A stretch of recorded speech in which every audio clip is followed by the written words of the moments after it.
ಎಷ್ಟು ಜನರು ಜೈಲಿಗೆ ಹೋಗಿ ಬಂದ್ರಂತ ಅವ್ರು ಪಾದಯಾತ್ರೆ ಮಾಡಿದವರಲ್ಲಿ?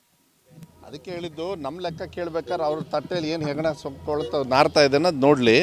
ಇವೆಲ್ಲ ನೋಡಿ, ನಾವು ಹೇಳ್ತಾ ಇದ್ದೀವಿ ಕೇಳಿ. ನಾವಲ್ಲ, ಶಾಸಕರು, ಕಾರ್ಯಕರ್ತರು, ಮಂತ್ರಿಮಂಡಲದವರು, ಹೈಕಮಾಂಡ್ ಅವರು ಎಲ್ಲರೂ ಕೂಡ ಸಿದ್ದರಾಮಯ್ಯ ಅವರು ಕಂಟಿನ್ಯೂ ಆಗಿ ಮುಖ್ಯಮಂತ್ರಿಗಳು ಇರ್ತಾರೆ.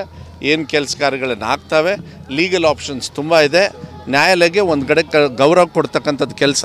ಆದರೆ ಪ್ರಜಾಪ್ರಭುತ್ವದಲ್ಲಿ ನಮ್ಮ ನ್ಯಾಯಾಂಗದಲ್ಲಿ ನಮಗೆ ಅವಕಾಶ ಇದೆ. ಹೈಯರ್ ಡಬಲ್ ಬೆಂಚು ಮತ್ತು ಸುಪ್ರೀಂ ಕೋರ್ಟ್ ಇದಕ್ಕೆಲ್ಲ ಹೋಗೋದು. ಸುಪ್ರೀಂ ಕೋರ್ಟ್ ಅದೆಲ್ಲ ಆದಮೇಲೆ ತೀರ್ಮಾನ ತಗೊಳ್ಳೋಣ. ಈಗೇನದ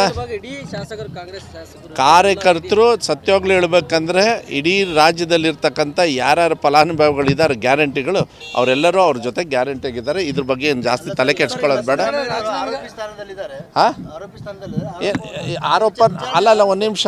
ಆರೋಪಿ ಸ್ಥಾನದಲ್ಲಿ ಇದ್ದವರು ಪಾದಯಾತ್ರೆ ಮಾಡಲಿಲ್ವಾ? ವಿಜೇಂದ್ರ ಅವ್ರ ಮೇಲೆ ಏನೇನು ಅಲ್ಲ, ಒಂದು ನಿಮಿಷ ಇರ್ರಿ. ವಿಜೇಂದ್ರ ಅವ್ರ ಮೇಲೆ ಏನು ಯೋಗ್ಯತೆ ಇತ್ತಂತ ಹೋಗಿ ಜನರ ಹತ್ರ ಓಟ್ ಕೇಳೋಕ್ಕೆ? ಚೋಟ ಸಿಗ್ನೇಚರ್ ಮಾಡಿ ಅವ್ರ ಅಪ್ಪನ್ನ ಜೈಲಿಗೆ ಹಾಕಿರೋದು ಮರ್ತು ಬಿಟ್ರಂತ. ಯಾಕೆ ಕುಮಾರಸ್ವಾಮಿ ಅವ್ರ ಮೇಲೆ ಅವರು ಬೇಲ್ ಮೇಲೆ ಓಡಾಡ್ತಾ ಇಲ್ವಾ? ಮುನಿರತ್ನಮ್ಮನವ್ರನ್ನ ಚರ್ಚೆ ಮಾಡ್ಬೇಕಾ? ನಾನು ನಮ್ಮ ಹೋಲ್ಸ್ ಮಾಡ್ಕೋಬೇಕಾ ಬಾಯಲ್ಲಿ ಇಂಥದ್ದು ಚರ್ಚೆ?